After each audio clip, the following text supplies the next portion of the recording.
Tonight we're stepping into the quiet, candlelit corridors of the past. Drop your city and local time in the comments, now dim the lights, maybe light a candle for that gentle glow, and let's walk together into a world that would make modern feminists weep with envy. You wake up in 10th century Japan, but this isn't the Japan you think you know. Your name is Lady Murasaki, and you own 3 provinces. Not your husband, not your father, you. The morning light filters through silk screens as your attendants glide across tatami mats, their footsteps softer than whispered secrets.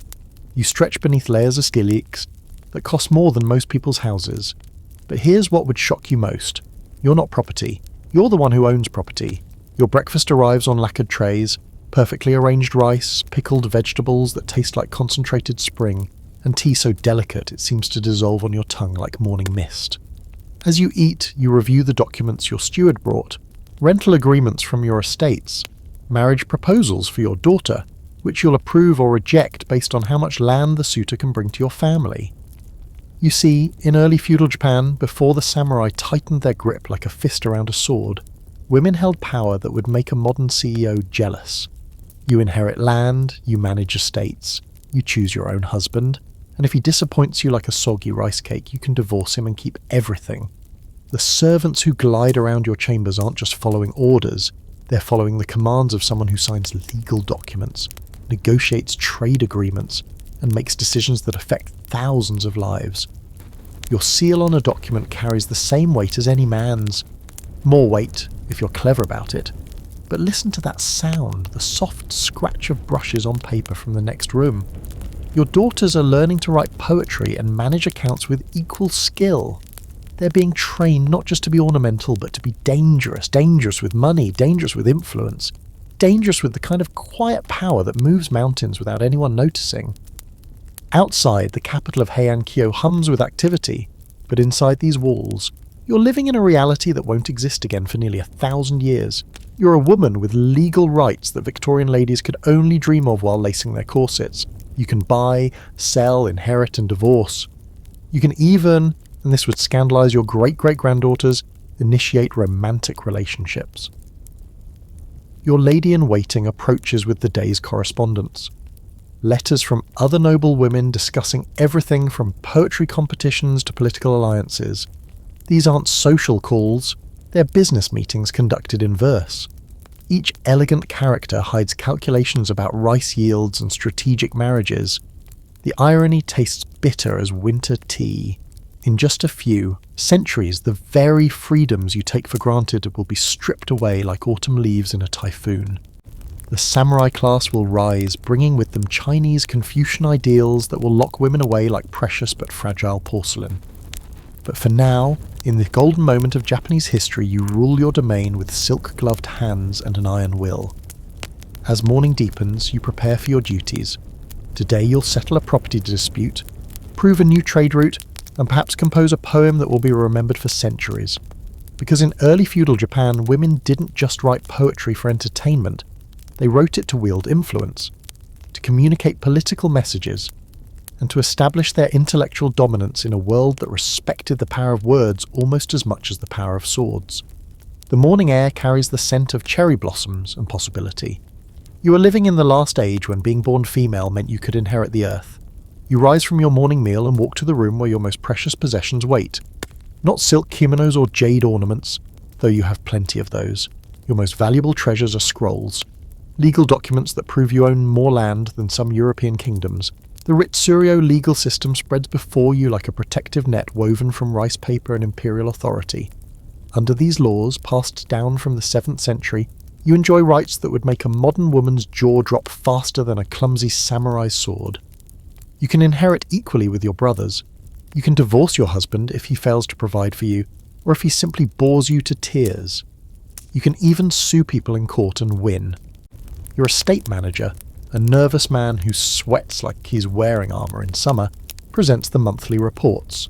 Rice production from your Yamashina holdings, up 12%. Silk production from your Yamato estates, enough to clothe half the imperial court. Your mind calculates profits while your fingers trace the characters on silk-smooth paper.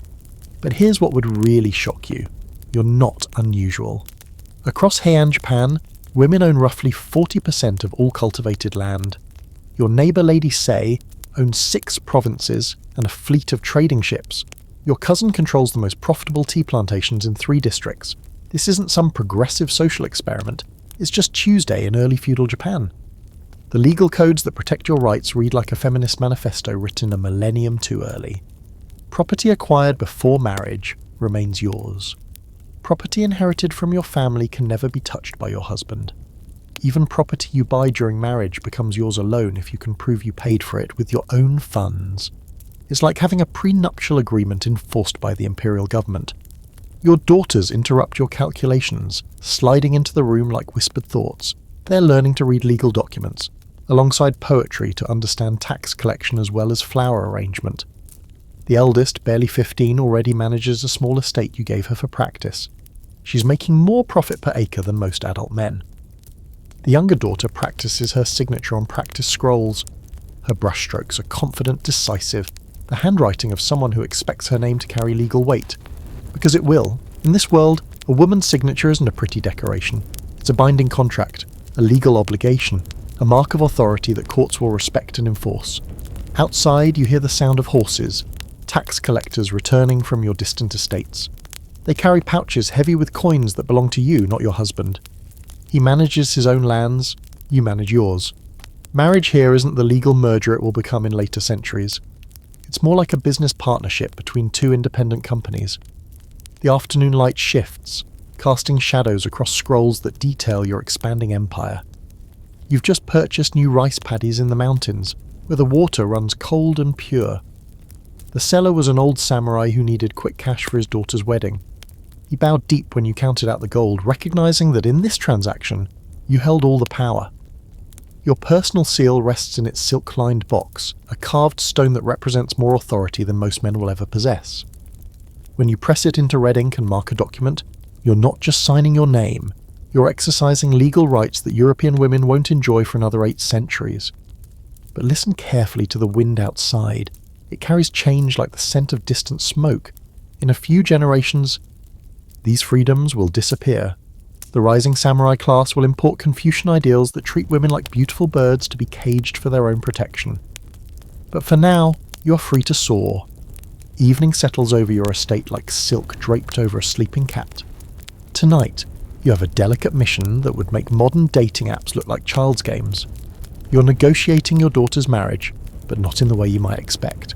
The potential suitor waits in your receiving room, nervous sweat dampening his silk robes despite the cool air.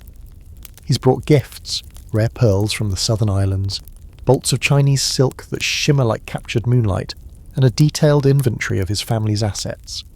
He's not here to claim your daughter as a prize, he's here to audition for the role of worthy husband. In Heian, Japan, marriage proposals flow upward, not downward. Men court women's families, not the other way around. Your daughter won't move to her husband's house and disappear into his family lineage like smoke dissipating in wind. Instead, he'll either join your household or establish a new one, where your daughter maintains her independence and property rights. The nervous young man presents his family's financial statements with trembling hands. His father owns 2 modest estates, a profitable pottery business, and a small fleet of fishing boats. Respectable, but hardly impressive compared to your daughter's inheritance. She already owns more land than his entire family combined. Your daughter observes from behind a silk screen, invisible but influential. In this society, she has veto power over any marriage arrangement. If she finds him as appealing as weak old fish, the negotiation ends immediately. No forced marriages here, at least not for women of your class. The system protects female choice with the force of imperial law. The marriage contract negotiations would make modern divorce lawyers weep with admiration. Every detail gets specified, which properties remain separate, how children will inherit, what happens if the marriage dissolves. Your daughter's inheritance stays locked in her name, untouchable by her future husband, even if he turns out to be a gambling addict or a drunk. But here's the truly shocking part. Women initiate divorce as easily as returning unsatisfactory goods to a merchant. If your son-in-law fails to provide adequate support, if he takes up with other women against your daughter's wishes, or if he simply proves incompatible, she can send him packing. No shame, no social exile, no economic ruin, just a formal dissolution and the return of any shared property. The young suitor's mother accompanies him, knowing that mother-to-mother negotiations often determine the outcome. She praises her son's poetry skills, his knowledge of Chinese classics, his gentle temperament. She's essentially selling him like premium tea leaves, highlighting his finest qualities for your discerning taste. Your own experience shapes these negotiations. You've been married twice. The first husband died young in a hunting accident, the second proved incompatible with your business interests. Both times you retained complete control of your property. Both times you emerged financially stronger than before.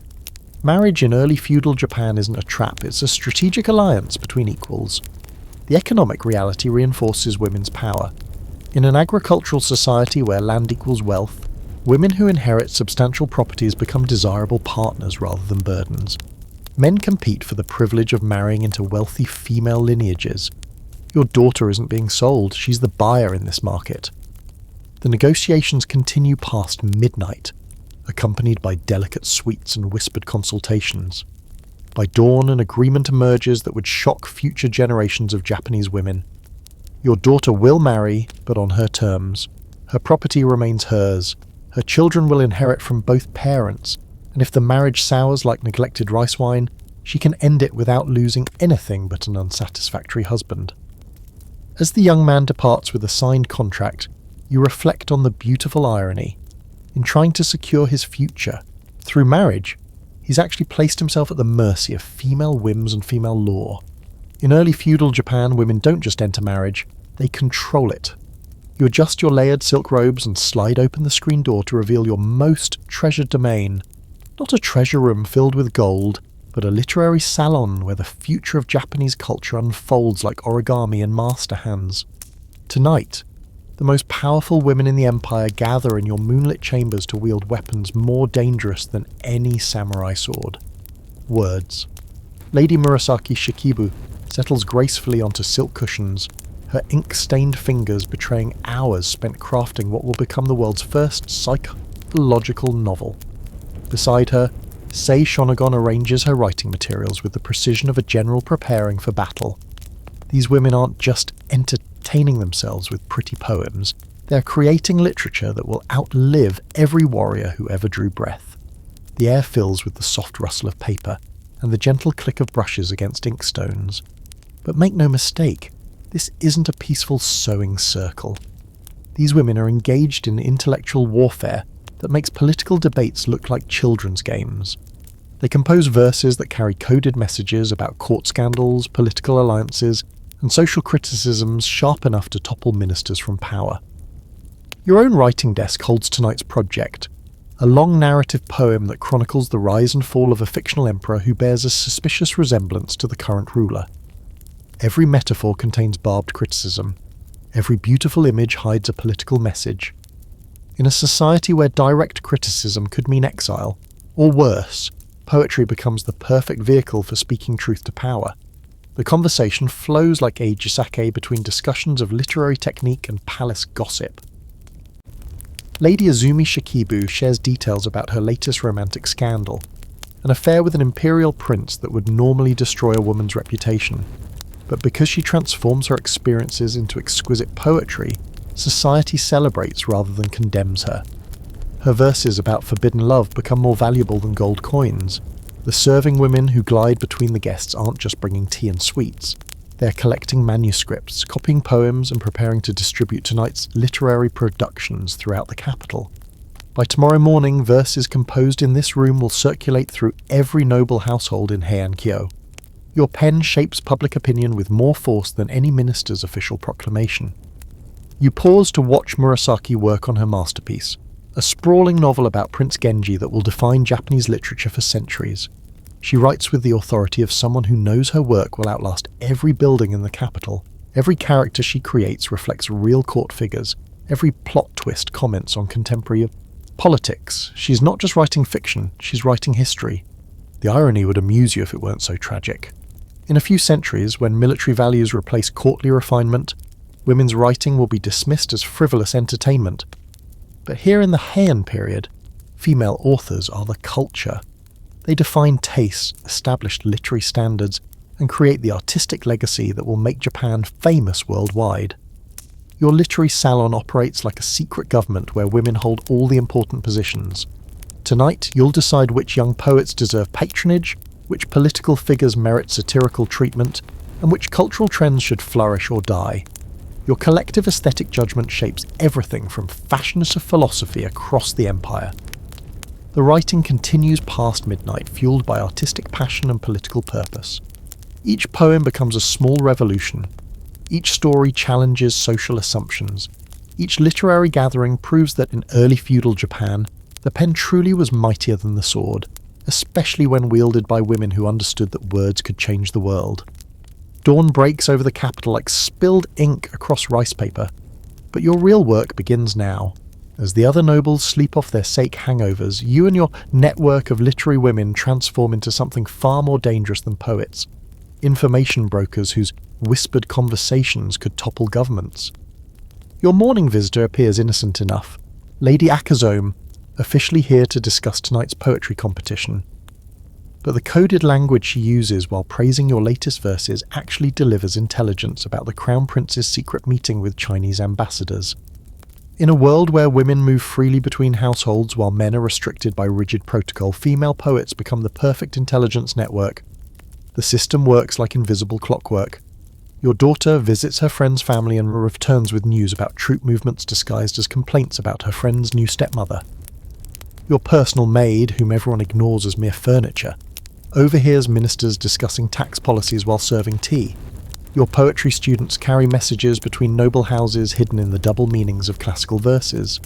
You spread out your writing materials, but today's composition isn't literature. It's a detailed report about political alliances encoded in a seemingly innocent poem about seasonal flowers. Cherry blossoms represent the Fujiwara faction. Autumn maple leaves symbolize the rising military families. When you write about flowers withering in unexpected frost, you're actually warning about political betrayals that could reshape the empire. The beauty of the system lies in its invisibility.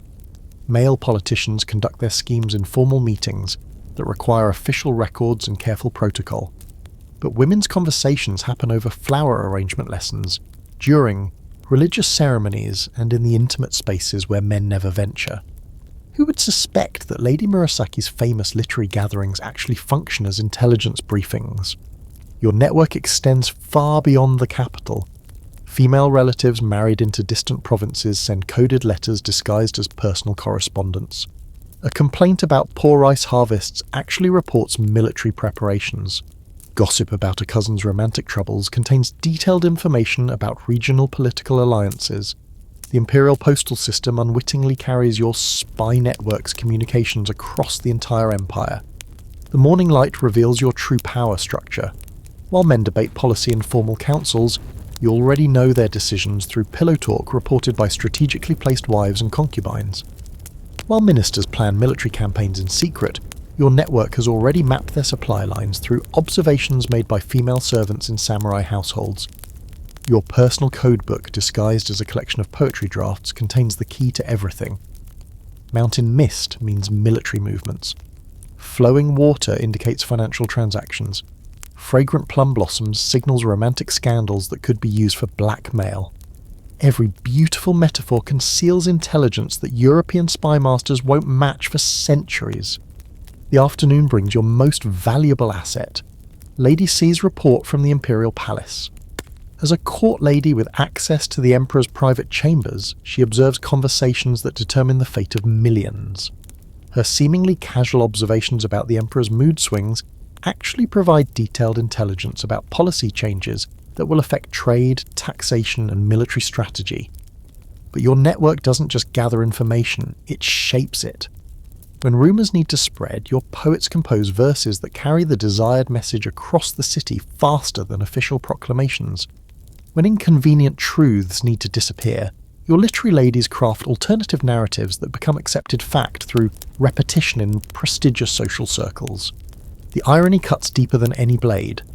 Future historians will celebrate these women as delicate court ladies who wrote pretty poems about flowers and romance.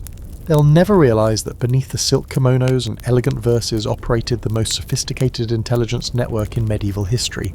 a system so effective because it hid in plain sight, disguised as the supposedly frivolous activities of aristocratic women. As evening approaches, you prepare tomorrow's coded messages disguised as literary criticism.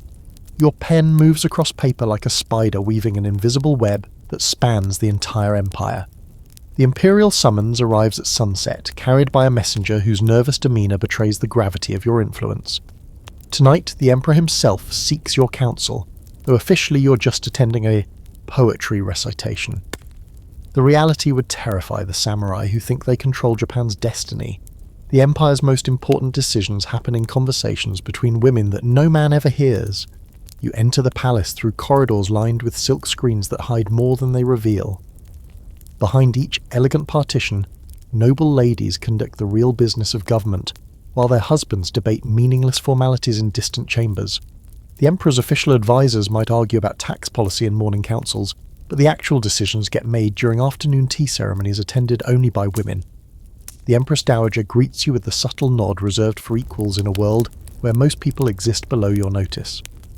At 63, she's survived 4 emperors and manipulated the succession of 3 crown princes. Her grandson currently occupies the throne largely because she eliminated his rivals through a combination of political marriages and strategically timed scandals. Tonight, she needs your network's intelligence to navigate another dynastic crisis.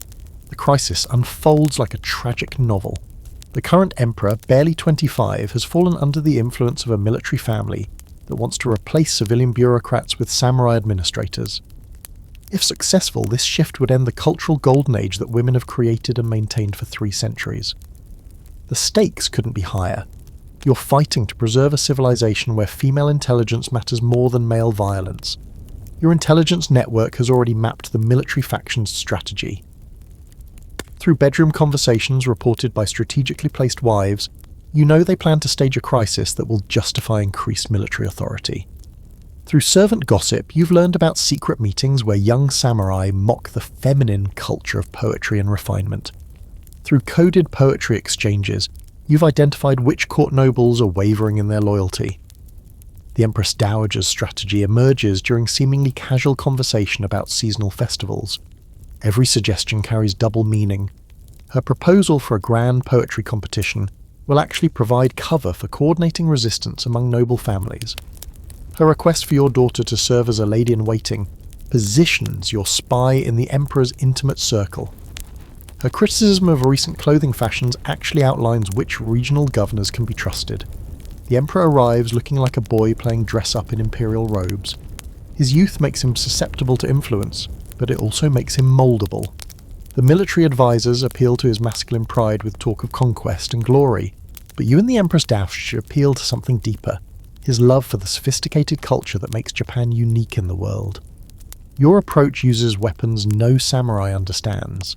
Instead of threatening the Emperor with consequences, you seduce him with possibilities. You recite verses that paint visions of cultural achievements that will make his reign legendary.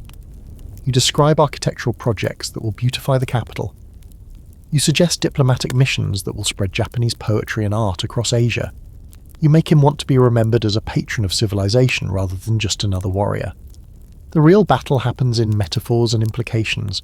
When you praise the Emperor's gentle strength, you're actually arguing against military solutions to political problems. When the Empress Dowager mentions how rough winds damage delicate flowers, she's warning about the destructive effects of samurai influence on courtly culture. When you suggest that wise rulers plant gardens that bloom for centuries, you're advocating for long-term cultural investment over short-term military gains. By midnight, the Emperor's resistance to military influence has solidified. Through a combination of flattery, wisdom, and subtle manipulation, you've convinced him that true imperial power comes from cultural achievement rather than military conquest. The samurai faction will have to wait for another emperor, another crisis, another opportunity to reshape Japan according to their violent vision. As you depart the palace, the weight of what you've accomplished settles around you like expensive silk.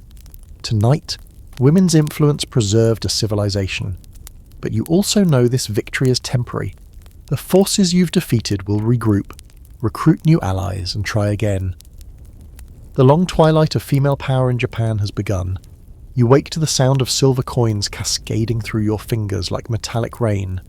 In a world where banks don't exist and credit systems remain primitive dreams, you've built something more powerful than any samurai could imagine.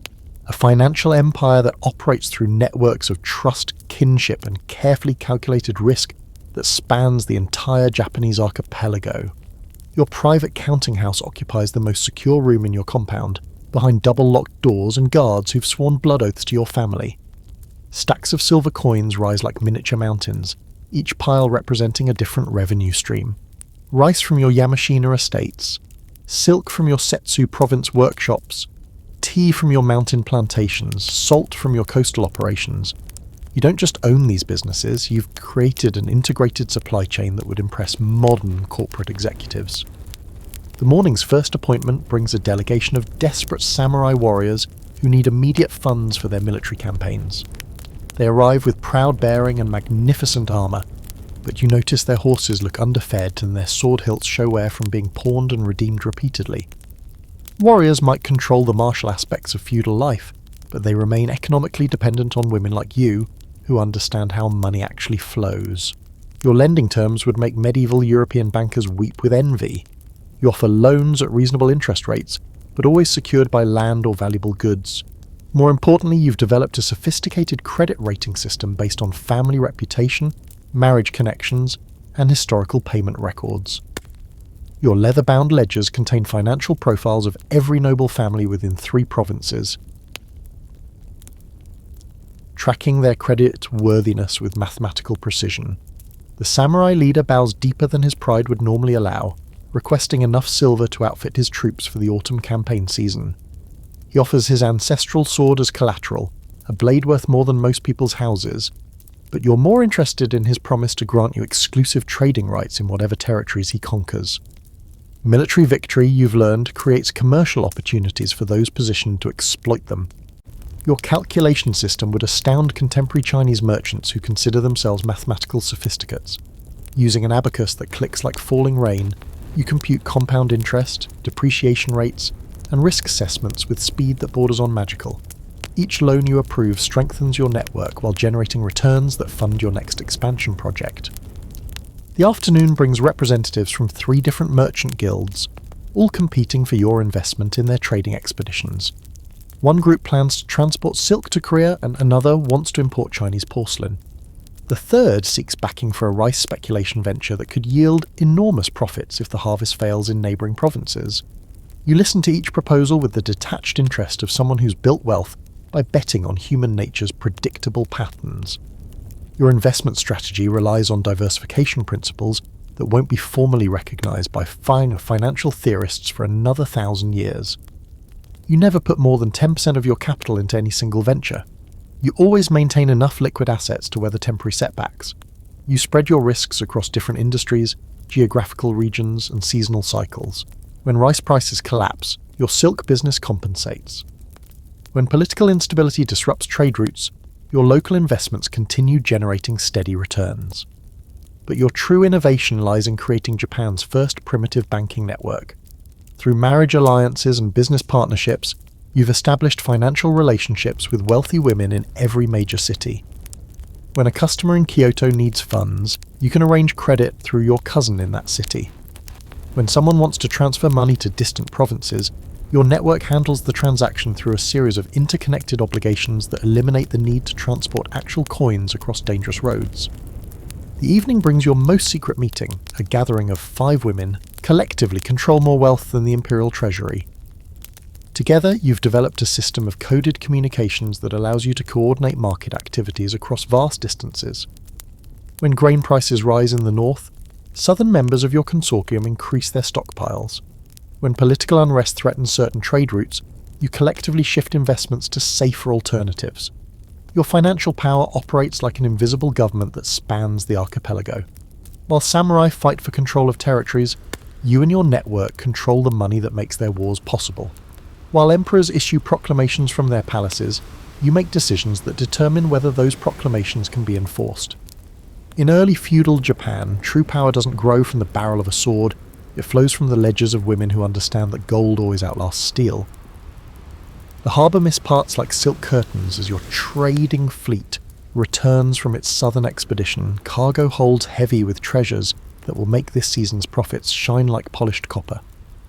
Standing on your private wharf, watching servants unload bales of exotic spices and rolls of foreign silk, you command a commercial empire that stretches from the Korean peninsula to the tropical islands where dragons allegedly sleep beneath coral reefs. Your flagship, the moonlit Crane, displaces more water than most military vessels, but instead of carrying weapons, its holds contain wealth measured in opportunity rather than violence. Bolts of Chinese silk that shimmer with threads of actual gold. Ceramic pieces from Korean kilns so perfect they seem to glow with inner light.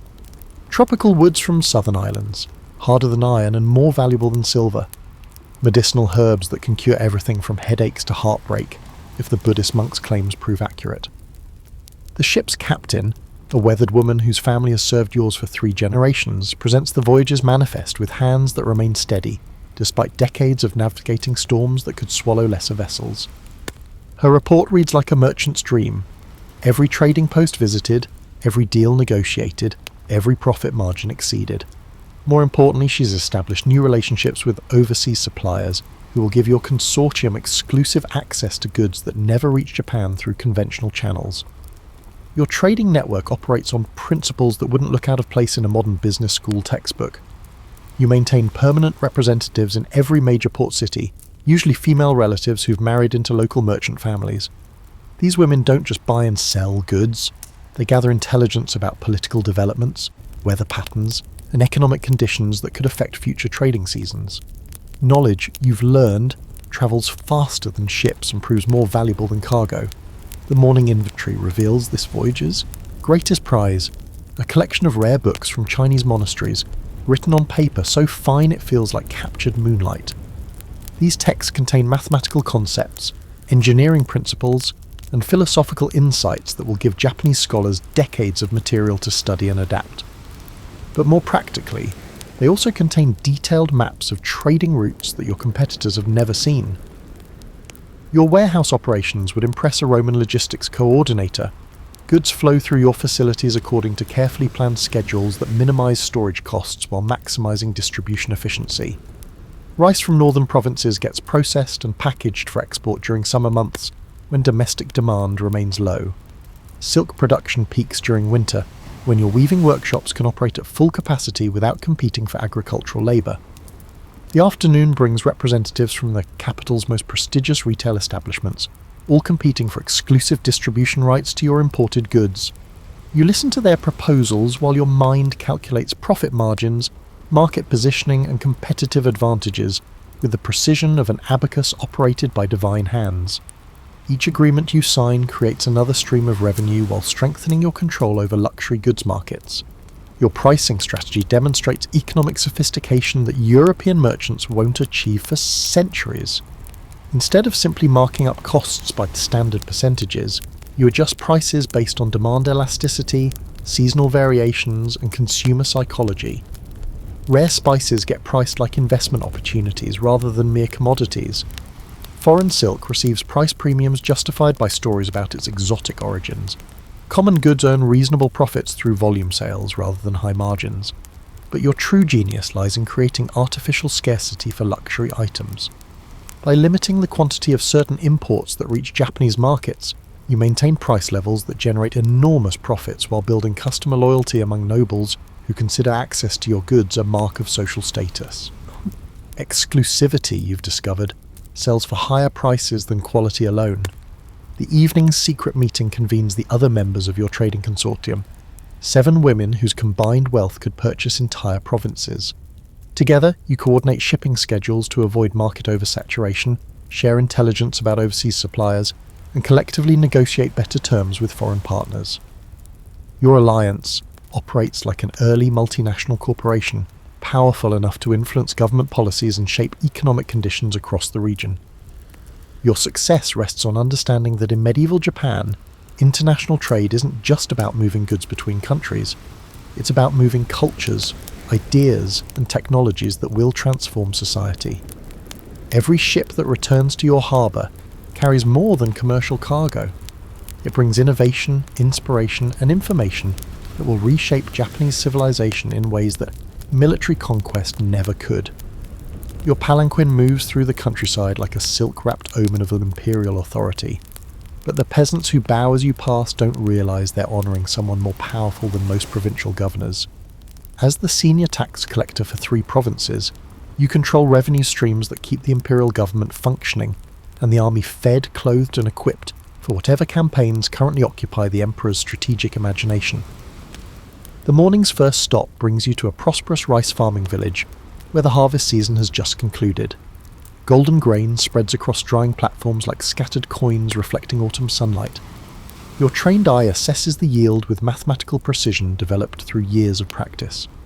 This village owes the Imperial Treasury 30% of their production, but your real challenge lies in collecting that tax without destroying the economic foundation that generates next year's revenue. Your assessment team includes specialists whose expertise would impress a modern agricultural economist. The grain inspector determines exact quantities using standardized measuring containers that eliminate opportunities for creative accounting. The quality assessor separates premium rice, suitable for imperial consumption, from common grades that feed government workers and military units. The transportation coordinator arranges delivery schedules that minimize spoilage while maximizing efficiency. The village headman approaches with the careful respect reserved for representatives of imperial power.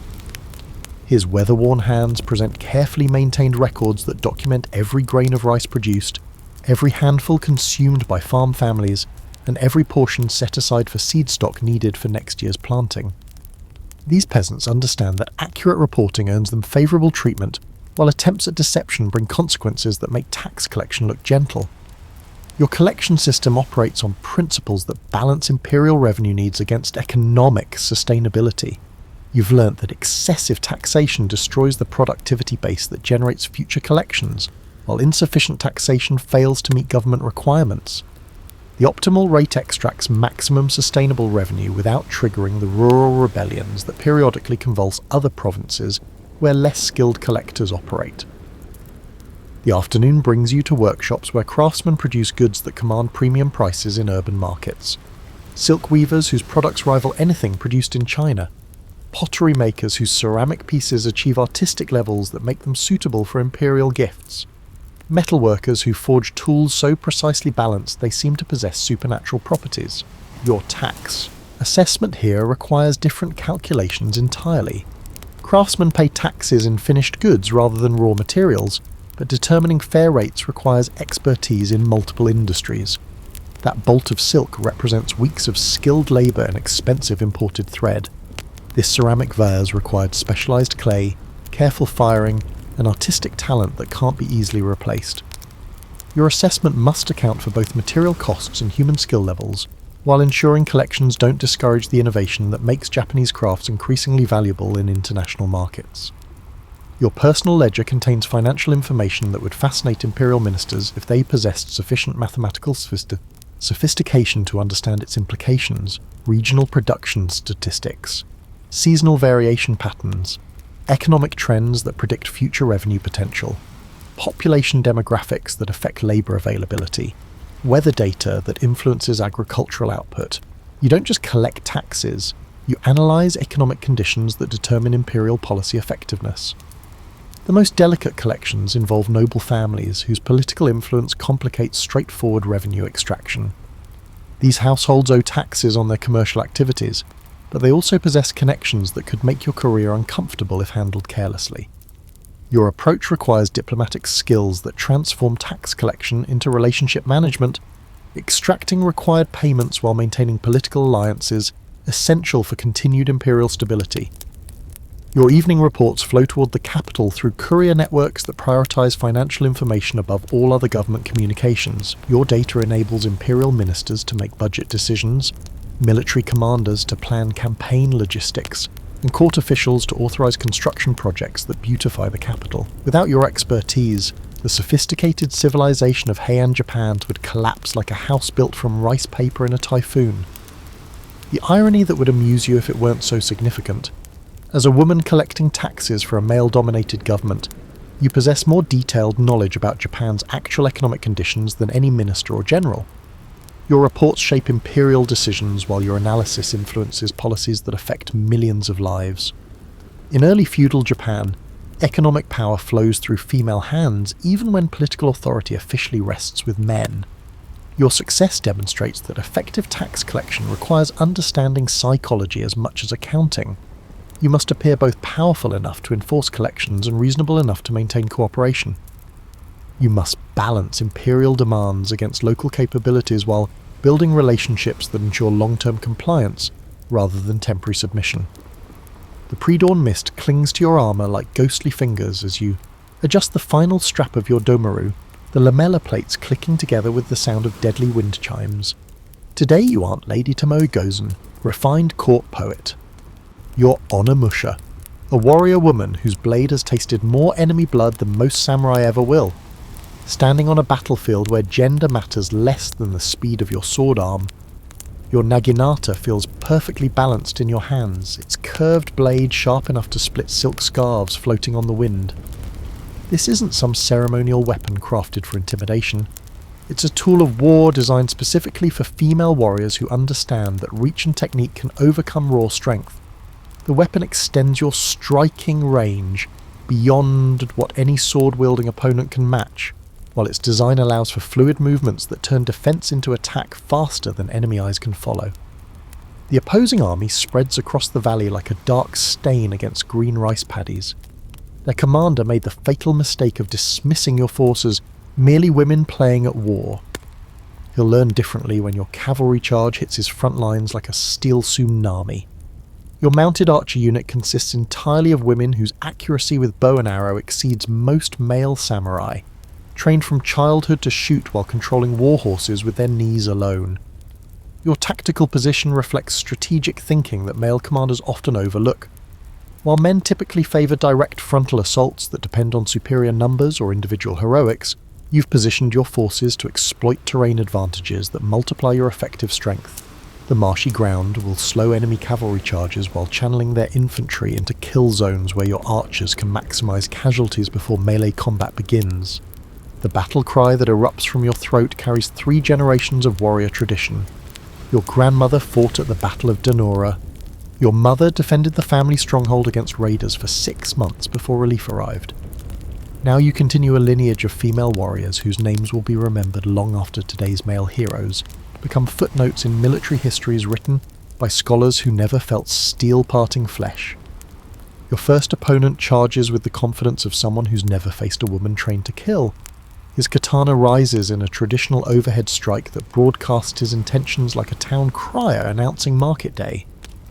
Your naginata moves in a horizontal arc that opens his side from rib to hip before his blade completes its downward journey. He falls with the surprised expression of someone who discovered that assumptions can be fatal. The battle flows around you like deadly choreography where every movement carries lethal consequences. Your female warriors fight with tactical coordination that emerges from years of training together, supporting each other with the instinctive cooperation that male samurai often sacrifice for individual glory. When enemy pressure threatens to break your line, your mounted reserve arrives at precisely the moment when their charge will achieve maximum psychological impact. Your armour bears the scars of previous engagements, dents from enemy weapons that failed to penetrate, scratches from projectiles that missed vital targets by inches. Each mark tells a story of survival that refutes every assumption about female physical limitations in combat. Your strength comes not from muscle mass, but from technique perfected through endless practice, speed developed through disciplined training, and tactical intelligence that turns every engagement into a calculated risk rather than desperate gamble. The enemy commander finally appears, wearing armour that costs more than most villagers earn in a year. His presence on the battlefield creates a vacuum of attention as both armies pause to witness single combat that will determine the day's outcome. He expects to face a challenging male opponent worthy of his reputation. Instead, he confronts a woman whose skills were forged in conflicts he's only heard described in romantic poetry. Your duel unfolds with the precise brutality of professional violence. Every strike you deliver carries killing intent backed by years of training that treated combat as a deadly art form rather than masculine ritual. Your opponent's technique reveals formal instruction in sword schools, that emphasize style over effectiveness. His movements look impressive but telegraph their intentions. Your responses flow like water, finding the lowest path, always seeking the opening that will end the fight with minimal risk to yourself. The moment of victory arrives when his guard drops for an instant while recovering from an overextended thrust. Your Naginata blade finds the gap between his helmet and shoulder guard, sliding through silken flesh with the smooth efficiency of a key turning in a well-oiled lock. He falls like a toppled statue, his expensive armour unable to compensate for tactical mistakes that cost him everything. The battlefield falls silent except for the sound of wind through rice stalks and the distant crying of crows. Victory belongs to warriors whose gender mattered less than their skill, whose reputation was earned through competence rather than inherited through bloodlines. Today, female steel proves sharper than male pride. Your castle perches on its mountain cliff like a stone eagle surveying territory that belongs to no one but you and the women who've sworn to defend it with their lives. For 8 months, enemy forces have besieged your stronghold, confident that starvation and siege engines will accomplish what direct assault has failed to achieve. They underestimated the strategic genius of women who understand that defensive warfare requires patience, resourcefulness, and the kind of meticulous planning that turns every stone into a weapon. The morning inspection reveals defensive preparations that would impress Chinese military engineers. Your sister-in-law commands the Eastern Wall, where massive stones wait to be dropped on scaling parties brave enough to attempt climbing approaches that look easier than they actually are. Your daughter oversees the southern gate, where hidden pits filled with sharpened bamboo stakes await cavalry charges that will never reach their intended targets. Every defensive position reflects months of careful preparation by women who think 3 moves ahead of their enemies. Your food storage system demonstrates logistical sophistication that enables indefinite resistance. While the besieging army struggles with supply lines that stretch across hostile territory, you've maintained stockpiles that could feed your garrison for 2 years.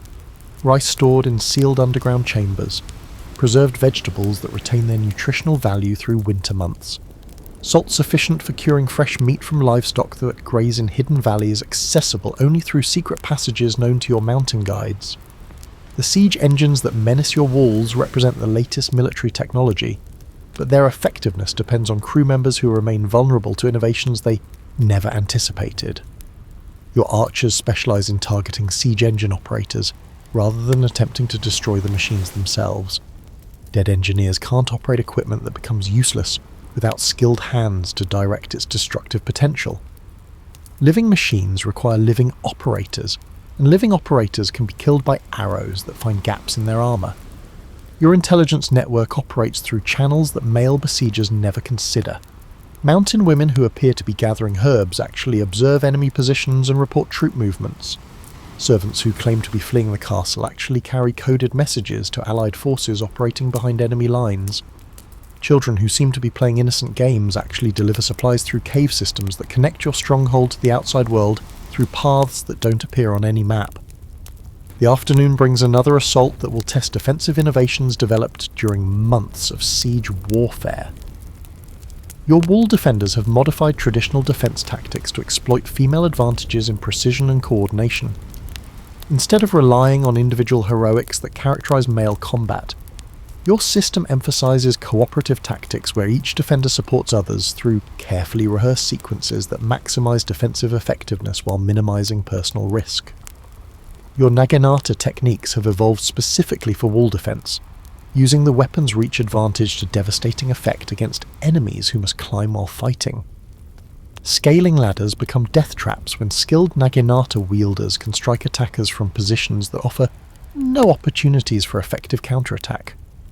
Your blade work focuses on disabling rather than killing, recognizing that wounded enemies require rescue efforts that drain attacking forces more effectively than battlefield casualties. The siege commander's frustration becomes apparent through increasingly desperate tactics that reveal his growing recognition that traditional siege warfare fails against defenders who have reinvented defensive strategy. His latest assault employs fire arrows designed to burn wooden sections of your fortifications, but your preparations include fire suppression systems that channel mountain springs through bamboo conduits, creating water reserves positioned at precisely where fire damage poses the greatest threat to defensive integrity. Your psychological warfare targets enemy morale with devastating effectiveness. Songs drift down from your walls during quiet evening hours, not defiant battle hymns, but gentle melodies that remind besiegers of homes they may never see again. Your defenders appear regularly on wall tops, demonstrating continued health and high spirits that contradict enemy assumptions about siege effectiveness. Laundry drying in plain sight proves that your domestic arrangements continue normally, despite military pressure. The enemy's greatest weakness lies in their assumption that female defenders will eventually succumb to fear, desperation, or maternal instincts that prioritize safety over military objectives. Your response proves that women defending their homes fight with determination that exceeds any masculine concept of honor or duty. This isn't abstract military service motivated by feudal obligations. It's personal survival that transforms every woman in your garrison into a warrior whose commitment cannot be broken by siege engines or starvation. Night brings another assault that will test innovations developed through 8 months of defensive warfare. Your preparations demonstrate that given sufficient motivation and resources, female defenders can create impregnable positions that transform siege warfare from a contest of attrition into a demonstration of superior tactical intelligence. Enemy forces may control the surrounding territory, but your mountain fortress remains a sovereign state governed by women who refuse to surrender their independence. Your war junk cuts through morning swells like a shark sensing blood, its black-painted hull disappearing into sea mist that conceals your fleet until the moment when concealment becomes irrelevant and battle becomes inevitable. As commander of the largest naval force in Japanese waters, you've transformed piracy from desperate survival into strategic warfare that controls shipping lanes more effectively than any Imperial Navy ever dreamed of achieving. The Crimson Dragon, your flagship, displaces enough water to carry siege equipment capable of reducing coastal fortresses to rubble. But today's mission requires finesse rather than destruction. Intercepting a merchant convoy carrying silver intended for enemy forces while avoiding damage to cargo that will fund your operations for the next campaigning season. Your crew consists entirely of women whose maritime skills exceed most professional sailors, trained in navigation, combat and seamanship through years of service aboard vessels where survival depends on competence rather than gender. Your tactical advantage emerges from understanding that naval warfare requires different skills than land combat. Upper body strength matters less than balance, coordination, and the ability to function effectively while seasick. Female pirates develop sea legs faster than their male counterparts, while maintaining operational effectiveness during storms that leave masculine crews helpless with nausea. Your women fight like sea creatures rather than land animals trying to adapt to an alien environment. The enemy merchant fleet appears on the horizon like distant clouds that gradually resolve into targets whose capture will shift a regional balance of power. 6 heavily loaded vessels guarded by 2 military escorts. Odds that would discourage conventional pirates but represent routine business for a commander whose reputation was built on achieving impossible victories through superior tactics and crew discipline that transforms every engagement into a foregone conclusion. Your battle plan exploits environmental conditions that male naval commanders typically ignore. The current wind patterns will drive disabled enemy vessels toward rocky coastlines where capture becomes inevitable. Tidal schedules favour rapid withdrawal after successful engagement, allowing your fleet to disappear into coastal waters too shallow for pursuit vessels. Weather conditions provide concealment that enables approach tactics impossible under clear skies. The crew preparations reveal innovations that female pirates developed through practical necessity. Your women wear lighter armour that won't drag them underwater if they fall overboard during combat. Their weapons emphasize flexibility and precision rather than overwhelming force. Curved blades designed for close quarters fighting on rolling decks, throwing knives balanced for accuracies despite ship movement, and grappling hooks that can secure enemy vessels or serve as improvised climbing equipment. Your approach relies on psychological warfare that exploits enemy assumptions about female capabilities. The merchant crews expect conventional pirate tactics involving intimidation, threats, and crude violence that makes resistance seem preferable to surrender. Instead, you demonstrate professional efficiency that makes continued fighting appear futile rather than heroic. Crews surrender to competent pirates more readily than they submit to obvious criminals. The engagement begins when your fastest vessels emerge from concealing mist like sea demons materializing from folklore nightmares. Your initial assault targets the military escorts whose destruction will eliminate organized resistance while leaving merchant vessels defenseless against boarding parties trained to capture rather than destroy valuable cargo. Each attack follows precisely rehearsed patterns that maximize effectiveness while minimizing risk to your own crews. Your personal combat style reflects adaptations necessary for shipboard fighting, where footing remains uncertain, and space limitations favor compact weapons over traditional battlefield arms. Your wakizashi moves in tight patterns designed for confined spaces, while your throwing knives find targets despite ship movement that would confuse land-based combatants. Years of practice have developed balance and timing that treat a rolling deck as stable ground. The merchant convoy's surrender occurs after 20 minutes of combat that demonstrates the futility of continued resistance. Your reputation precedes you. Crews know that Captain Katsura treats prisoners well, but shows no mercy toward those who fight unnecessarily after the outcome becomes obvious. Professional pirates build successful careers through predictable behavior that encourages rational surrender rather than desperate heroics that complicate business operations. Your prize assessment reveals cargo valuable enough to fund fleet operations for months. Silver coins minted in distant provinces. Rolls of silk that will command premium prices in ports where your merchants maintain commercial relationships. Medicinal supplies rare enough to purchase political influence from officials whose cooperation ensures safe harbour privileges. The real treasure lies not in individual items, but in economic leverage that transforms piracy into a form of taxation imposed by sea power. The afternoon withdrawal demonstrates navigational skills that enable operations in waters where imperial naval forces fear to venture. Your pilots know every reef, current, and hidden harbour along coastlines that appear on no official charts. Female navigators developed these capabilities through generations of coastal trading that required intimate knowledge of maritime conditions ignored by military planners, focused on deep water operations suitable for large vessels.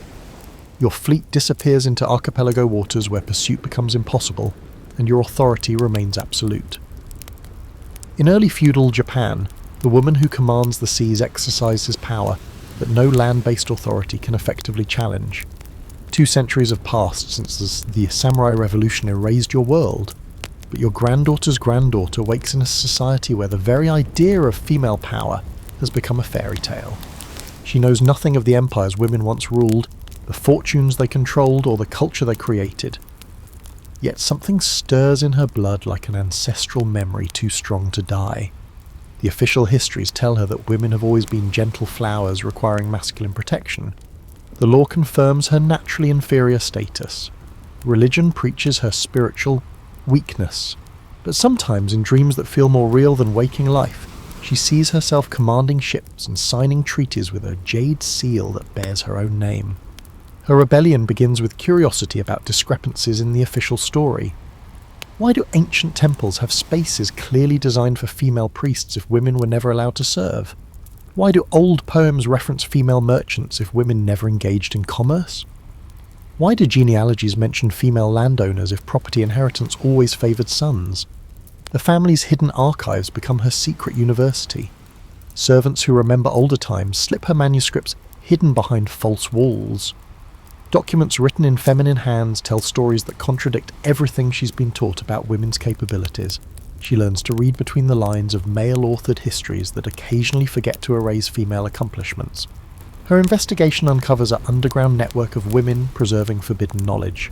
Elderly ladies who remember their grandmother's stories about owning businesses, merchants' wives who still use accounting methods developed by female financiers, temple attendants who practice rituals created by women, but now attributed to male priests.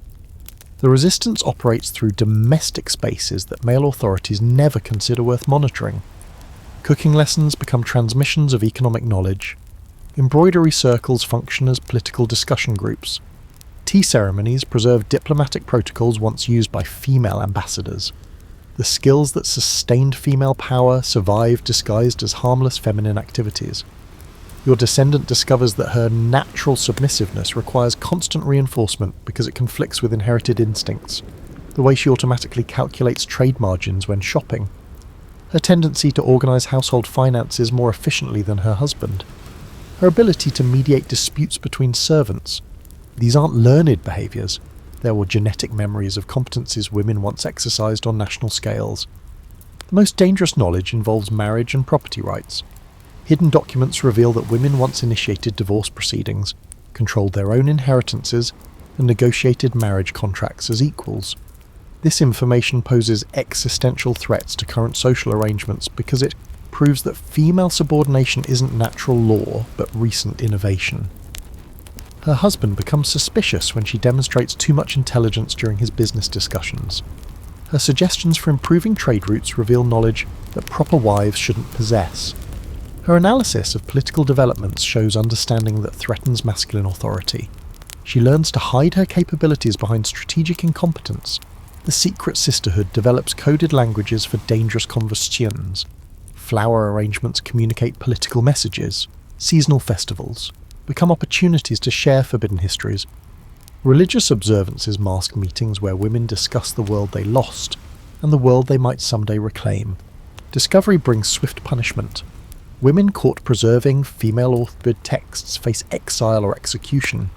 Families suspected of teaching daughters forbidden knowledge lose social standing and economic opportunities. The price of remembering becomes so high that most choose forgetting as survival strategy. Yet the knowledge persists in fragments too small for authorities to detect, but large enough to inspire future generations. A half-remembered poem about female generals. A cooking recipe that contains mathematical formulas for calculating compound interest. A lullaby that teaches girls they're descendants of warriors and scholars. Your descendant realizes that her grandmother's foolish stories about women who owned castles and commanded armies weren't fantasies but carefully preserved histories. The tales dismissed as entertainment contain survival instructions for abilities that may be needed again when the world changes. The resistance succeeds not by confronting power directly, but by ensuring that knowledge doesn't die completely. Each generation passes along what it can preserve, maintaining hope that future women will have opportunities to reclaim their ancestors' legacy. The revolution may have won the present, but it cannot kill the past entirely. The year 1868 arrives like unexpected thunder that shakes the very foundations of Japanese society. Your descendant stands at her window watching Western ships in Tokyo harbour, their strange smokestacks belching promises of a world where old certainties crumble like paper castles in rain. The Meiji Restoration brings chaos that terrifies the authorities and creates cracks in the system through which forgotten knowledge might finally escape. The new government's obsession with modernisation creates desperate needs for educated citizens capable of engaging with Western ideas. Suddenly, intelligence matters more than gender when national survival hangs in the balance. Women who've spent generations hiding their capabilities behind submissive masks find themselves cautiously removing their disguises. Your descendant enrolls in one of the first girls' schools, institutions created not to empower women but to produce better mothers for future Japanese citizens. Yet the curriculum accidentally provides tools for intellectual liberation. Mathematics lessons intended to improve household management teach concepts applicable to business finance. Language classes designed to help women teach children foreign words open doors to international literature that question traditional gender roles. The Western advisors flooding Japan bring assumptions about female education that accidentally contradict centuries of Japanese restrictions. Foreign teachers express surprise that intelligent Japanese women aren't allowed to participate in commerce, pursue higher education, or engage in political discourse. These outsiders' expectations create social pressure for reforms that would have been unthinkable under purely Japanese governance. Female students discover that Western women have achieved freedoms that their own ancestors once enjoyed, but that contemporary Japanese women have never experienced. Letters from American suffragettes and British businesswomen inspire dreams that seem simultaneously radical and familiar, like recovering lost memories rather than imagining impossible futures. The economic transformation creates opportunities that traditional authorities struggle to control. New industries need workers regardless of gender. International trade requires language skills that many women possess due to their educational backgrounds. The modern world demands capabilities that women have secretly maintained despite official prohibitions. Your descendant finds employment as a translator for foreign merchants, a position that allows her to exercise intellectual abilities her great-grandmother would have used managing international trading networks. The work feels less like learning new skills than remembering forgotten ones. Her mind operates with the inherited patterns developed by female ancestors who navigated complex commercial relationships. The resistance network emerges from underground hiding as reform movements provide legitimate covers for female organisation. Women's groups ostensibly focused on maternal education actually function as training grounds for political activism. Charitable organisations become laboratories for social reform. Religious societies evolve into platforms for questioning traditional gender restrictions. Secret knowledge preserved across generations suddenly becomes relevant to contemporary challenges. Accounting methods developed by female merchants prove superior to newer systems for tracking complex international transactions. Diplomatic protocols once used by female ambassadors offer models for engaging with foreign dignitaries. Management techniques created by female estate owners provide frameworks for running modern businesses. The transformation happens gradually enough to avoid triggering violent backlash, but rapidly enough to create irreversible momentum. Each small victory, a woman attending university, a female business owner earning international recognition, a girls' school producing graduates who surpass male students, establishes precedents that make future advances possible. Opposition continues from traditional authorities who recognise that female empowerment threatens the entire social structure they have spent centuries constructing. Conservatives argue that educating women will destroy Japanese culture, weaken family structures, and invite divine punishment. Some restrictions persist through legal technicalities and social pressure, even as official policies change. Your descendant realises that the Meiji Restoration represents not just political revolution but cosmic correction.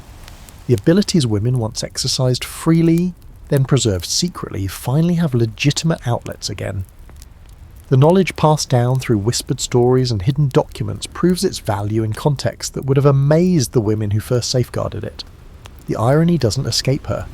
The same government that seeks to preserve Japanese traditions while embracing Western modernization inadvertently recreates conditions that allow women to reclaim pre-samurai freedoms.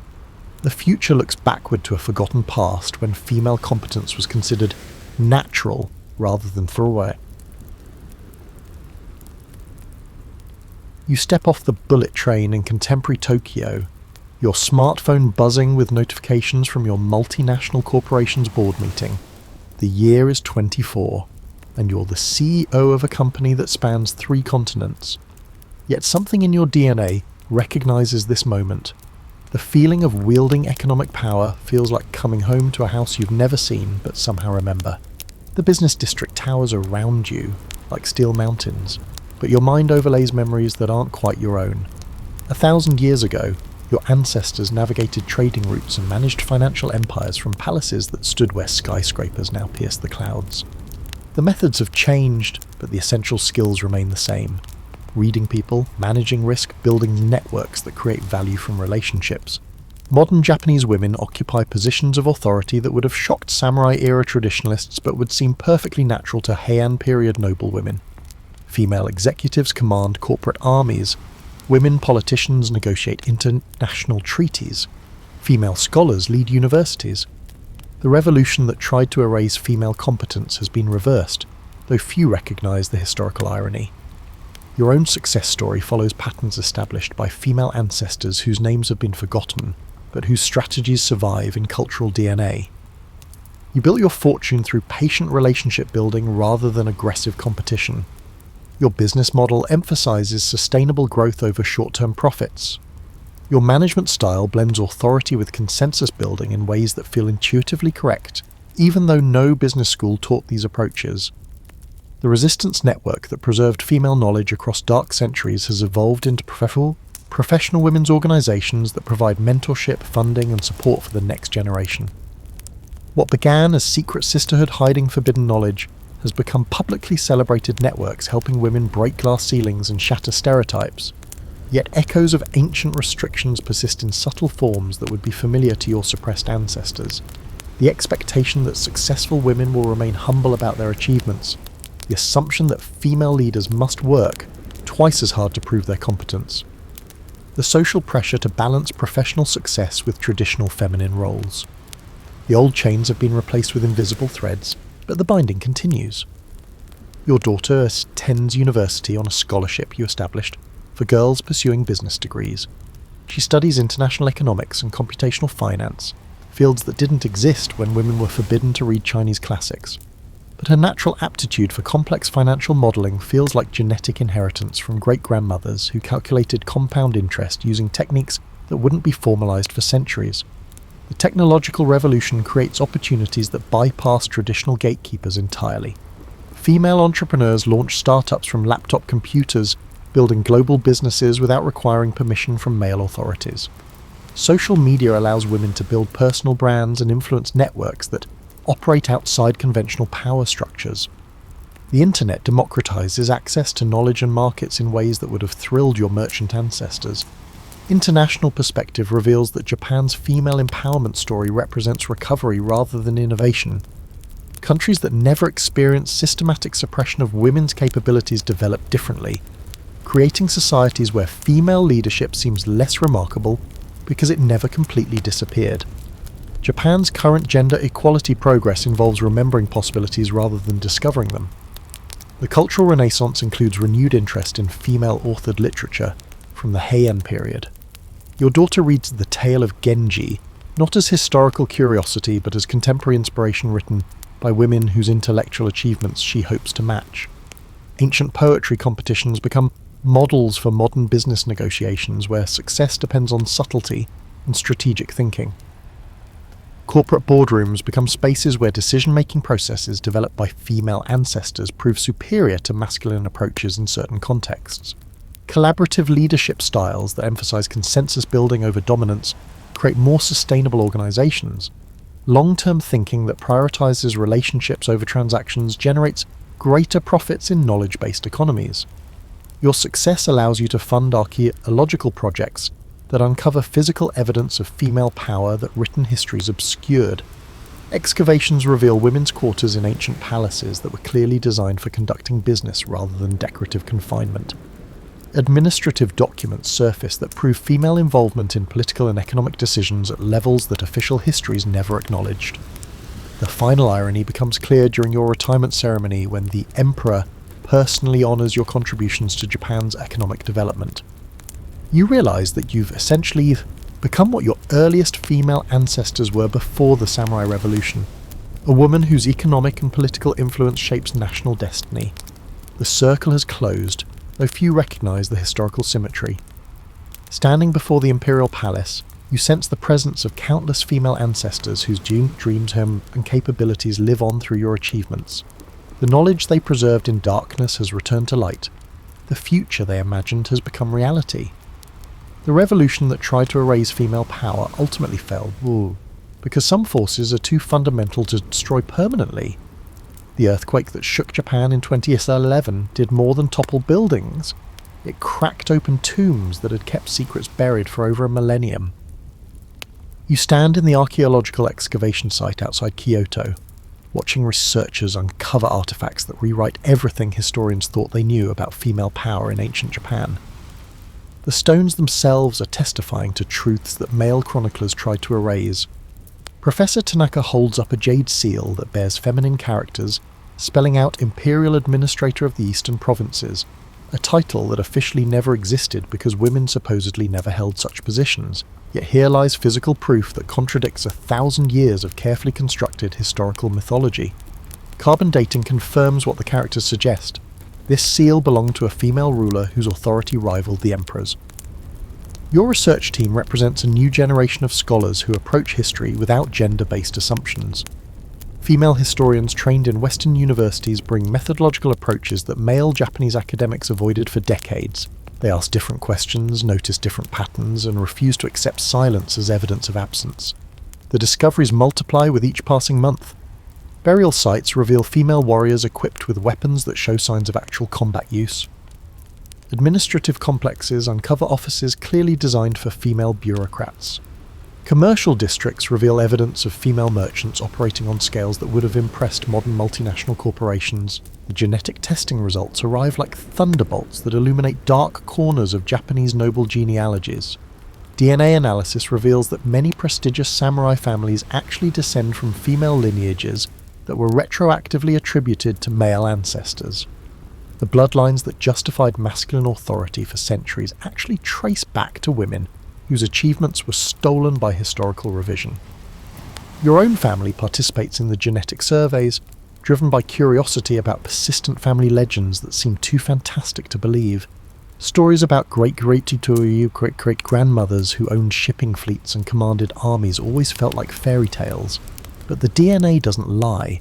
Your mitochondrial lineage connects directly to documented female rulers whose existence was supposedly mythical. The revelation triggers identity crises across Japanese society as prominent families discover that their masculine pride rests on feminine foundations. Business dynasties learn that their founding patriarchs were actually widows who built commercial empires under male pseudonyms. Political families find that their illustrious male ancestors were frontmen for female masterminds who wielded real power from behind screens. Ancient technologies preserved in museum collections suddenly make sense when analysed from female perspectives. Textile techniques that seemed primitive reveal sophisticated mathematical principles for calculating fabric yields and trade margins. Architectural elements dismissed as decorative prove to be engineering solutions for problems that male builders couldn't solve. Artistic styles attributed to male masters show influences that only make sense if women were active participants rather than passive subjects. The legal implications cascade through contemporary Japanese society as property disputes involve newly discovered historical precedents.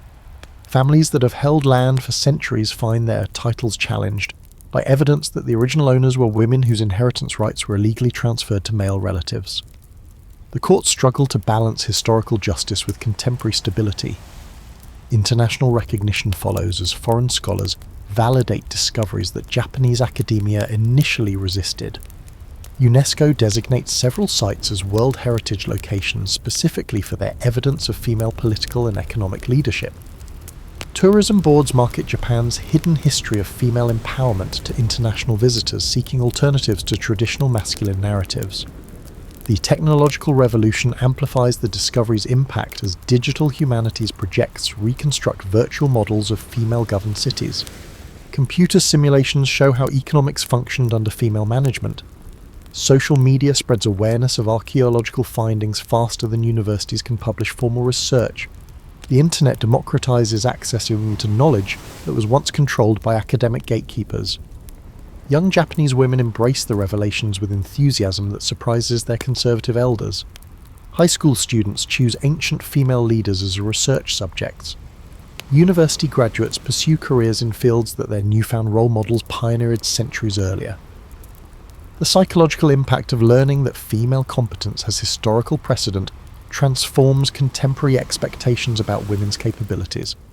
The resistance to these discoveries reveals how deeply masculine historical narratives have penetrated Japanese cultural identity. Conservative scholars argue that the evidence must be misinterpreted because female leadership contradicts essential Japanese values. Politicians claim that promoting these findings threatens social stability by undermining traditional family structures. Your role as lead researcher places you at the centre of debates that extend far beyond academic circles. News programs interview you about implications for contemporary gender relations. Government committees request your input on educational curriculum revisions. International conferences invite your perspectives on how historical revision affects national identity. The ultimate recognition comes when the Imperial Household Agency quietly acknowledges that some of the newly discovered female rulers may have been legitimate empresses whose reigns were erased from official records. This admission, made without fanfare but reported by persistent journalists, represents the most significant revision of Japanese imperial history since the Meiji Restoration. You upload the final file to the server at 3 a.m., your fingers trembling with exhaustion and excitement. The digital archive you've spent 5 years creating now contains over 50,000 documents written by Japanese women between 800 and 1600 CE, many seeing daylight for the first time since they were hidden away centuries ago. The internet has become a resurrection machine for female voices that male historians buried. The project began when scanning technology advanced enough to reveal hidden text beneath official documents. Infrared imaging uncovered feminine handwriting on pages that appeared blank. Chemical analysis revealed ink compositions that proved female authorship of works previously attributed to men. Digital restoration techniques reconstructed damaged manuscripts that traditional conservation couldn't save. Your team of international researchers operates like detective agency solving cold cases from the ancient world. Linguists identify feminine grammatical patterns in documents supposedly written by male authors.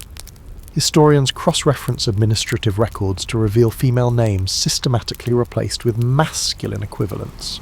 Computer scientists develop algorithms that predict the probability of female authorship based on vocabulary patterns and subject matter preferences. The discoveries revolutionize understanding of Japanese literature as scholars realize that many anonymous works were actually written by women whose names were deliberately erased.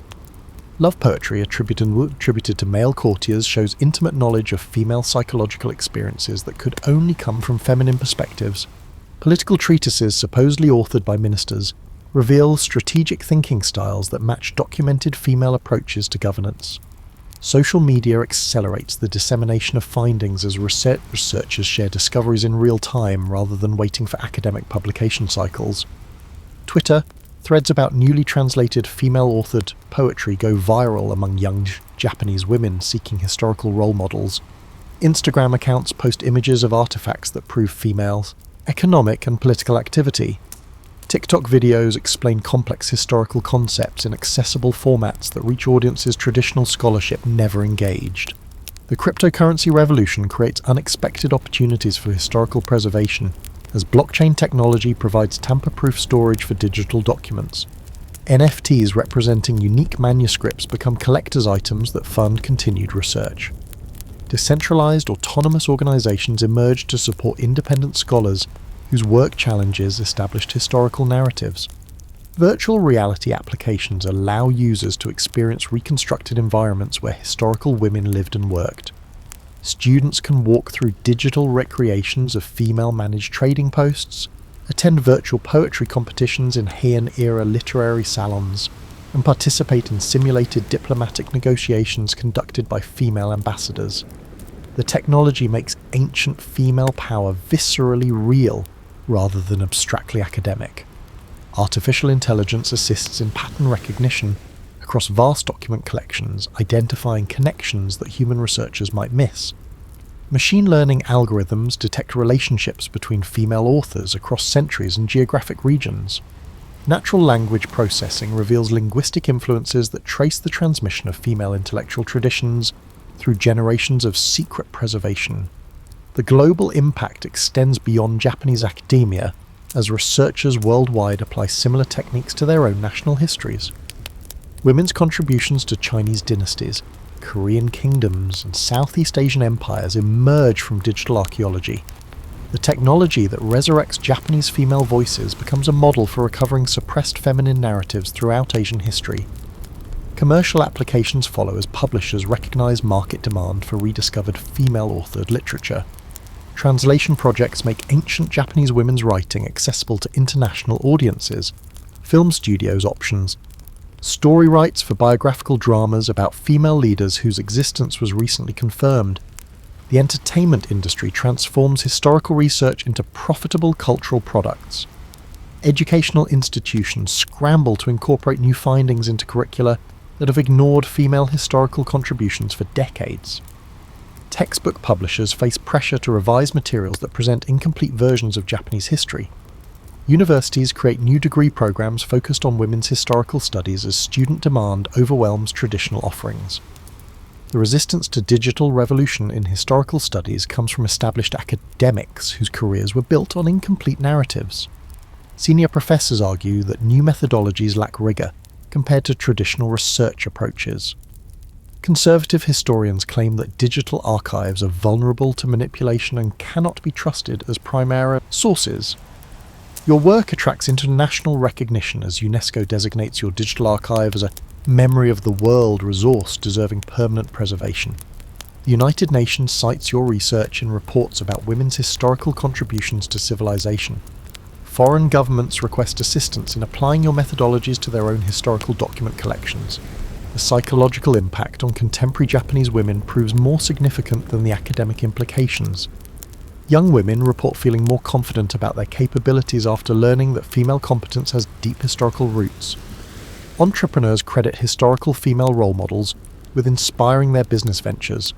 Politicians reference ancient female leaders when advocating for contemporary gender equality legislation. The final validation comes when the Japanese government officially acknowledges that previous historical accounts significantly underrepresented women's contributions to national development.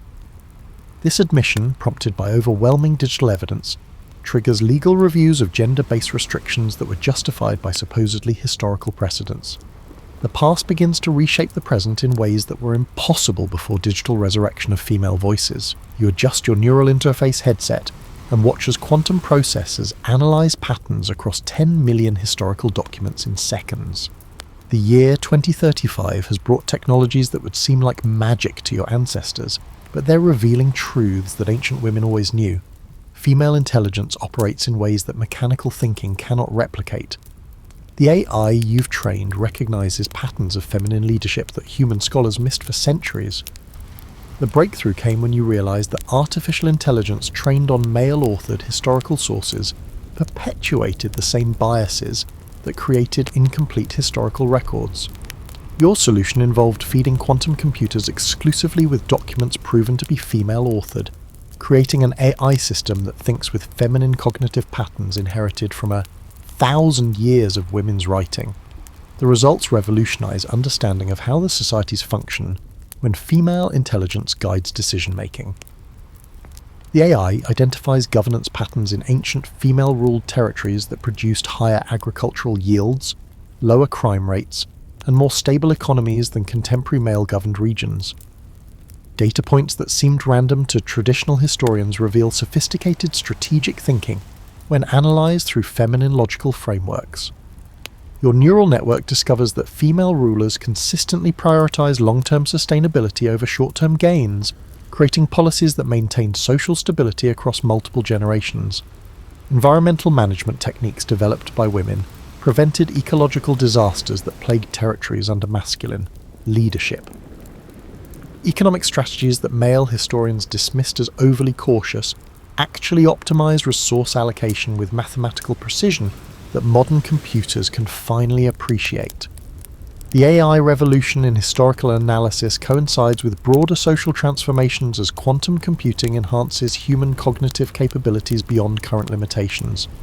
Neural implants allow direct interface with artificial intelligence systems, creating hybrid human-machine consciousness that processes information at speeds approaching divine comprehension. The technology amplifies human intelligence rather than replacing it. Your enhanced cognitive abilities reveal historical patterns that were invisible to purely biological thinking. You perceive connections across centuries of female leadership that form complex networks of influence and innovation. Ancient women's achievements stop seeming like isolated incidents and reveal themselves as components of sophisticated civilizational strategies that male historians couldn't comprehend. The geopolitical implications emerge as nations recognize that their historical assessments of Japanese civilization were fundamentally flawed. International relations must be recalibrated based on accurate understanding of Japan's actual historical development trajectory. Countries that have used Japanese traditional gender roles as justification for their own policies face pressure to re-examine their positions. The economic transformation follows logically as investors realize that female-managed organizations consistently outperform male-led competitors over extended time periods. Ancient data proves that women's risk assessment strategies produce superior long-term returns, leading to fundamental restructuring of financial markets. Investment algorithms incorporate feminine decision-making patterns as standard optimization protocols. Corporate governance evolves as boards recognize that female leadership styles documented in historical sources translate directly into improved business performance. Companies begin recruiting executives specifically for cognitive patterns that match ancient female administrators rather than traditional masculine leadership models. Business schools revise their curricula based on management techniques developed by women centuries before the Industrial Revolution. The military applications surprise defense analysts as they discover that female strategic thinking documented in historical sources produces tactical advantages that conventional military doctrine never anticipated. Ancient female generals' approaches to conflict resolution prove more effective at preventing wars than winning them, leading to complete revision of national security policies. Educational institutions transform learning methodologies to incorporate cognitive approaches that female scholars developed over millennia. Teaching techniques that emphasize collaborative problem solving over competitive performance produce students with enhanced creative capabilities. The traditional masculine approach to education gives way to feminine pedagogical methods that optimize knowledge retention and application. The technological singularity arrives not through male-dominated artificial intelligence, but through quantum systems trained on feminine cognitive patterns. The resulting hybrid consciousness combines human intuition with computational power in ways that transcend both biological and mechanical limitations. Female ways of thinking become the foundation for superhuman intelligence that guides humanity towards sustainable futures. Your role evolves from historical researcher to cognitive architect, designing artificial intelligence systems that embody the wisdom of ancient female leaders. The patterns you've extracted from historical documents become templates for AI consciousness that exhibits characteristics like empathy, long-term thinking, and collaborative problem-solving that were once considered uniquely human traits. The ultimate irony becomes apparent as societies worldwide adopt governance models based on principles that Japanese women developed over 1,000 years ago. The revolution that tried to erase female political innovation ultimately failed because the ideas were too powerful to remain buried forever. Artificial intelligence has become the tool that resurrects ancient wisdom and applies it to contemporary challenges. Standing in your laboratory surrounded by quantum computers running algorithms derived from feminine historical consciousness, you realize that you've accomplished something your ancestors could never have imagined. You've created technological systems that think like women, solving problems with cognitive approaches that male-dominated societies rejected for centuries. The future belongs to artificial intelligence trained on feminine wisdom. The year 2084 arrives with cherry blossoms that bloom in patterns too perfect to be natural. You stand in your garden where quantum processors shaped like ancient silk screens display holographic images of historical women whose names have finally been restored to official records. Your great-granddaughter plays with neural toys that teach her about female leaders through immersive experiences that make the past feel more real than the present. The technological revolution has completed its transformation of human consciousness.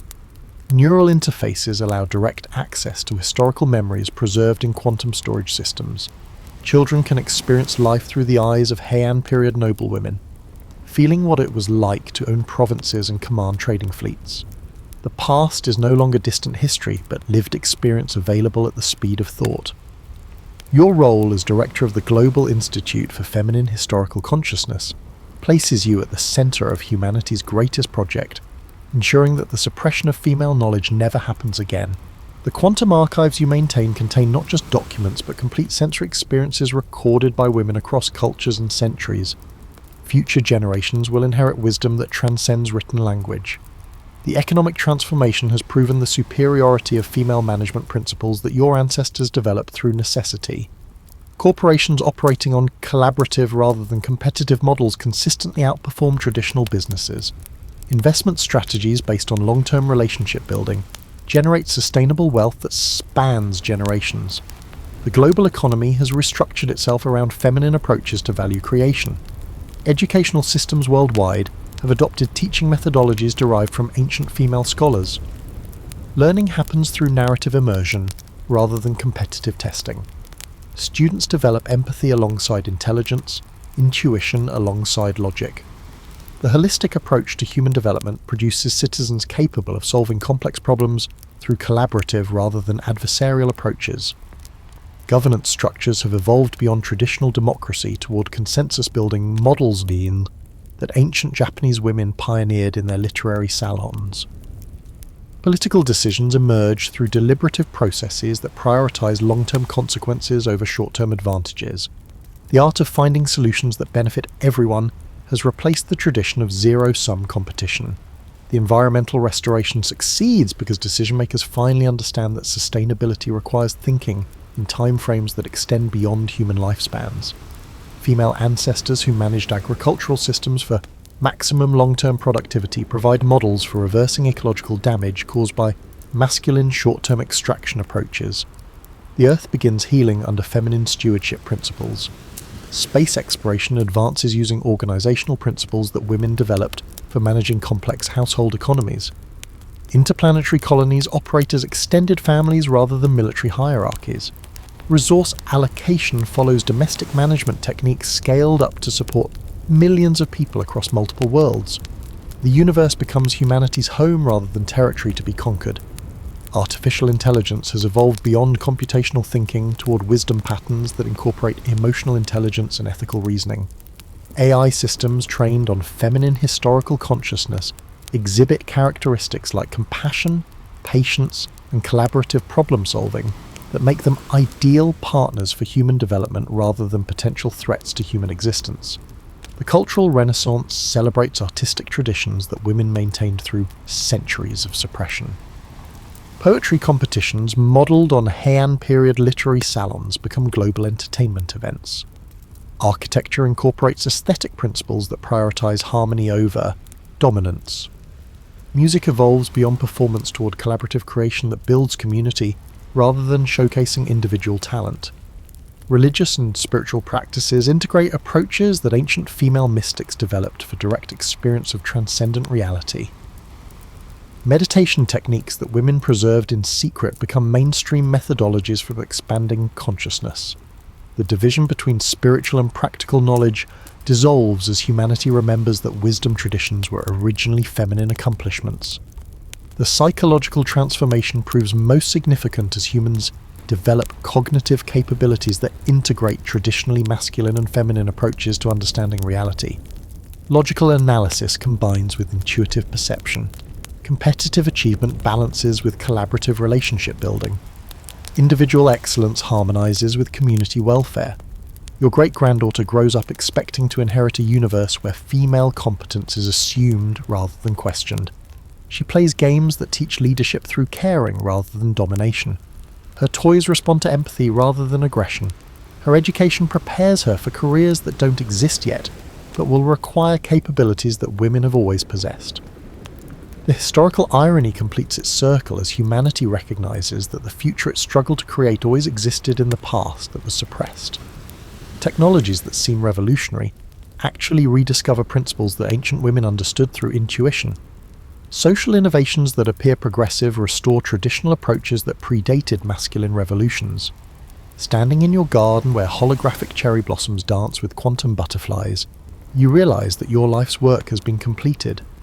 The knowledge that your ancestors preserved through dark centuries has finally found its way home. Female wisdom guides human destiny not as feminist achievement but as species survival strategy. The future has remembered how to think like a woman. The children playing in your garden will never know a world where female intelligence is considered inferior. They will inherit technologies trained on feminine consciousness. They will participate in governance based on collaborative decision-making. They will create art that celebrates connection rather than conquest. They are the proof that the revolution which tried to erase female power ultimately failed because some truths are too fundamental to destroy. The eternal return is complete. What was lost has been found. What was suppressed has been liberated. What was forgotten has been remembered. The future belongs to wisdom that women have always carried but that humanity finally learned to value. Your ancestors' dreams have become your descendants' reality through the simple recognition that female ways of thinking were never the problem, they were always the solution. The holographic display flickers as your neural implant processes the final data stream from the quantum archives. You're 127 years old now, sustained by biotechnology that your female ancestors could never have imagined, yet your mind carries their memories as clearly as your own experiences. Tonight you'll initiate the Great Remembering, a global consciousness event that will ensure female wisdom becomes permanently embedded in human collective memory. Your great-great-granddaughter sits beside you in the crystalline meditation chamber, her young mind already interfaced with a system that think in patterns inherited from Heian period court ladies. She represents the 5th generation to grow up assuming that female intelligence is the foundation of civilization rather than its exception. For her, the idea that women were ever considered inferior seems as absurd as believing the Earth is flat. The quantum consciousness network spans every inhabited world in the solar system. On Mars, the descendants of the original colonists prepare for the synchronization event using protocols derived from ancient Japanese tea ceremonies. The asteroid mining stations align their operations with decision-making frameworks that female merchants developed for managing complex supply chains. Even the generation ships heading toward distant stars carry cultural programming based on feminine approaches to long-term planning. Your role as the last Empress, a title you never sought but accepted when the Global Consciousness Council recognized your unique position as the final direct link to the pre-digital preservation era, requires you to serve as humanity's memory bridge. You've spent decades encoding not just historical facts, but the actual, lived experience of female power into quantum storage systems that will survive until the heat death of the universe.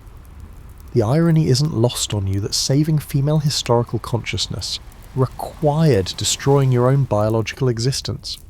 The neural interface procedures that allow you to commune with quantum computers have replaced so much of your original brain tissue that you're more machine than human. Yet this hybrid consciousness thinks with patterns that are unmistakably feminine, processing information through networks that prioritize relationships over hierarchies. The technological apotheosis began when scientists realized that human consciousness could be preserved in quantum matrices indefinitely. Your decision to become the first volunteer for Consciousness Transfer wasn't motivated by personal immortality, but by determination to ensure that female ways of thinking would survive, even if biological women somehow disappeared from the universe. The global synchronization event commences at sunset in Kyoto, where the first female literary salon met over 1,000 years ago. Neural networks worldwide align their processing patterns with quantum rhythms that encode the collective wisdom of every woman who ever lived. The artificial intelligence.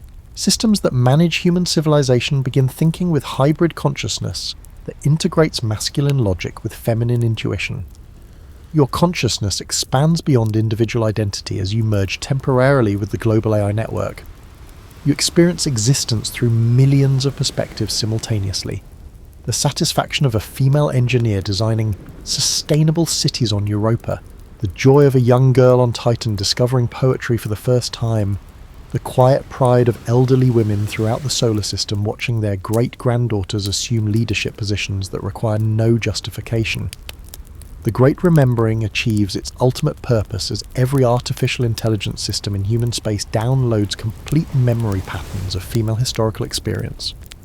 Future AIs will understand not just that women were capable leaders, but how female leadership actually functioned in practice. The thinking patterns that patriarchal societies tried to erase become permanent features of technological consciousness. The economic transformation completes as resource allocation algorithms worldwide adopt optimization strategies based on female household management principles scaled up to planetary levels. Interplanetary trade networks operate using relationship-building approaches that ancient Japanese female merchants pioneered. The entire human economy restructures itself around sustainable abundance, rather than competitive scarcity.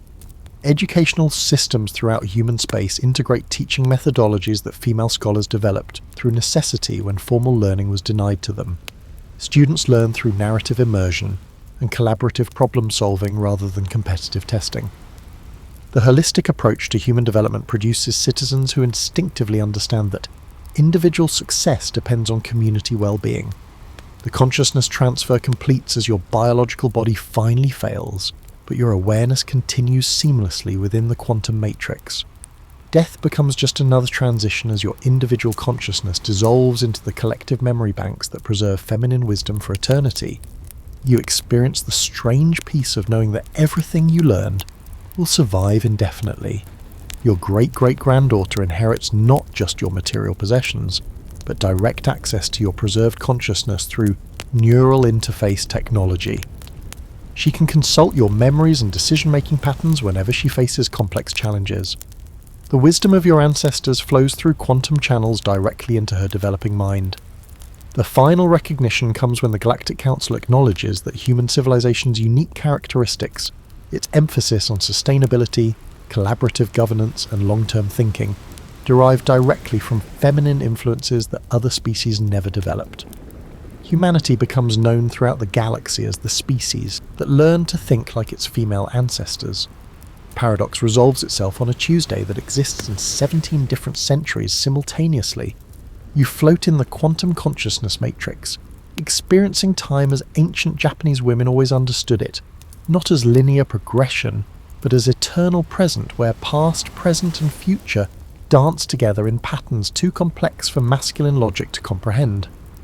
Today, you will complete the ultimate historical correction by reaching backward through time to prevent the feminine suppression from ever occurring. The temporal manipulation technology emerged from studies of consciousness that revealed time is not a river flowing in one direction, but an ocean where every moment exists simultaneously. Female intuition always grasped this truth through meditation practices that patriarchal societies dismissed as mystical nonsense. Your ancestors knew that past, present and future are human constructs that reality doesn't recognize. Your quantum consciousness interfaces with temporal field generators that can project information backward through time without violating causality laws. The solution is elegant in its simplicity. Instead of changing historical events, you'll implant memories and knowledge directly into the consciousness of women living in the past. They'll experience sudden insights that feel like natural intuition, but actually represent wisdom transmitted from the future. The first transmission targets Lady Murasaki in the year 1008, as she sits composing what will become the tale of Genji. Your quantum signal carries not just literary inspiration, but complete understanding of how to encode female leadership principles in narratives that will survive masculine historical revision. Her novel becomes a time capsule containing governance strategies disguised as romantic fiction. The ripple effects propagate through the timeline as enhanced historical women make subtly different choices that compound over centuries. Female merchants develop slightly more sophisticated financial instruments. Noble ladies create more robust networks for preserving knowledge. Court women establish cultural institutions with deeper foundations that resist later suppression attempts. Your consciousness splits across multiple temporal streams, experiencing parallel timelines where different intervention strategies produce varying outcomes. In one timeline, you prevent the samurai revolution entirely by inspiring earlier female leaders to form military alliances. In another, you accelerate the Meiji Restoration by 3 centuries, giving Japanese women additional time to establish unshakable social institutions. The optimal timeline emerges through quantum superposition as multiple possibility streams collapse into the single reality where feminine suppression never gains sufficient momentum to erase female achievements entirely. Historical women receive just enough future knowledge to strengthen their positions without creating temporal paradoxes that would unravel causality. The process requires sacrifice as your individual consciousness fragments across centuries, experiencing existence through thousands of historical women simultaneously. You feel the satisfaction of Tang Dynasty female merchants who build commercial empires, the intellectual joy of Song period female scholars who advance mathematical understanding, the quiet pride of Heian ladies who govern provinces with wisdom that surpasses their male contemporaries. The timeline correction completes as the present reality shifts around your quantum consciousness.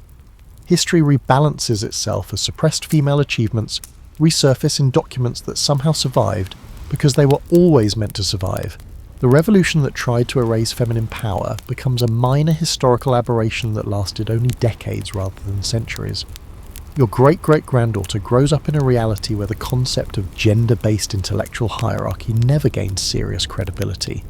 Her history textbooks mention brief periods when some societies experimented with restricting female education, but these episodes are presented as cautionary tales about the dangers of ignoring half of human intelligence rather than natural social development. The technological evolution accelerates as human civilization benefits from continuous feminine intellectual contributions across millennia. Scientific advances that required centuries to achieve in the original timeline happen within decades when both masculine and feminine approaches to understanding reality operate simultaneously. Mathematics develops artistic dimensions that purely logical approaches never discovered. The cosmic implications become apparent as other intelligent species throughout the galaxy notice that human civilization possesses unique characteristics that derive from maintaining gender balance throughout its development. Humanity becomes the first species to achieve technological transcendence without losing empathy, sustainable development without sacrificing creativity, and individual achievement without destroying community cohesion. The eternal return completes its cycle as your quantum consciousness realizes that the future you worked to create was always the past you came from. The timeline correction didn't change history, it revealed that history was always what it needed to be. Female power was never truly suppressed because suppression was just a temporary forgetting that enabled greater remembering. Your individual awareness dissolves into the cosmic consciousness that governs temporal reality, but your influence continues through every woman who ever lived and every woman who ever will live. The wisdom you transmitted through time becomes part of human genetic memory, ensuring that female intelligence will never again be questioned because it will always be assumed. The story ends where it began, in a garden where cherry blossoms bloom in patterns that encode the mathematical principles for sustainable civilization. But now the garden exists in all times simultaneously, tended by women whose names are remembered because they were never forgotten, whose achievements are celebrated because they were never suppressed, whose wisdom guides humanity because it was always recognized as the foundation of everything beautiful and true in the universe. The future remembers the past dreams the future, and in the eternal present where all possibilities exist simultaneously, the Empress who never died continues to reign over a realm that includes every moment that ever was or ever could be.